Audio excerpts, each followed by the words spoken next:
অনেকদিন আগে উষ্ণ বালুকাময় সৈকত বা শুকনো ঘাসে ভরা জমিতে একটি ছোট্ট ডিমের ভিতর থেকে একটি কচ্ছপের জীবনের শুরু হয়।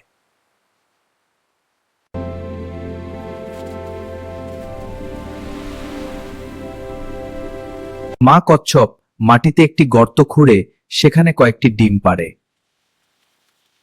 এবং মা কচ্ছপ ডিমগুলি মাটি দিয়ে ঢেকে রেখে চলে যায়। কচ্ছপেরা সাধারণত তাদের বাচ্চাদের লালন পালন করে না।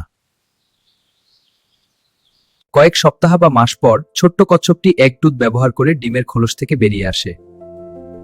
কোনো বিপদ দেখলেই কচ্ছপ নিজের শক্ত খোলসের ভিতরে লুকিয়ে পড়ে। কচ্ছপ মূলত ঘাস, পাতা, ফল ও ফুল খেয়ে বড় হয়। কচ্ছপ ধীরে ধীরে বড় হয় কিন্তু অনেক দীর্ঘজীবী হয়। অনেক কচ্ছপ 100 বছরেরও বেশি বাঁচে। কচ্ছপ ধীরে চলে কিন্তু খুব ধৈর্যশীল। বছরের পর বছর ধরে কচ্ছপ নানা ঋতুর পরিবর্তন দেখে, গরম, শীত, বর্ষা। কিছু কচ্ছপ শীতকালে নিদ্রায় হাইবারনেশন যায়, তখন তাদের শরীরের কার্যকলাপ ধীর হয়ে যায়।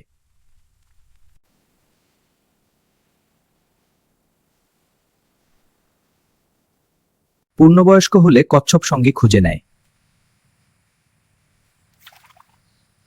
স্ত্রী কচ্ছপ আবার মাটিতে গর্ত করে ডিম পারবে, আর এভাবেই জীবনের চক্র চলতে থাকে। আপনি কি জানেন পৃথিবীতে এমন একটি কচ্ছপ আছে যে প্রায় 200 বছর ধরে বেঁচে আছে? তার নাম হলো জোনাথন। জোনাথনের জন্ম আনুমানিক 1832 সালে। ভাবুন তো, তখন পৃথিবীতে ছিল না বিদ্যুৎ, না মোবাইল, না গাড়ি। 2026 সালে তার বয়স প্রায় 194 বছর এবং জোনাথন এখনো জীবিত।